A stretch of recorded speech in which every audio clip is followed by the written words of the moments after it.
Bismillah. Assalamu alaikum wa rahmatullahi wa barakatuhu жамаат жердештер. Москва шаарындагы ташкөмүрлүк жердештердин фитр садагасын салып жиберишти.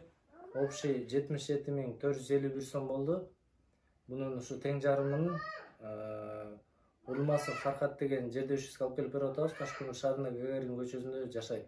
Тилекке каршы бүгүн Фархат акебиз Бишкекте леченияда экен. Лечение алып атыптыр, ооруп калды экен.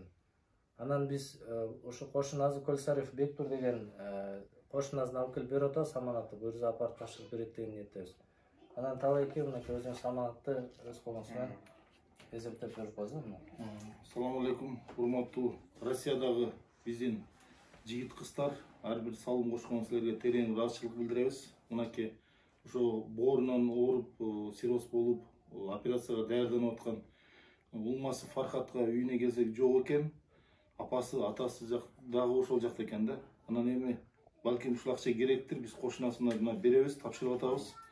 Эртең сүйлөшүп өзлөрү салып беришет. Biz de özünü koşup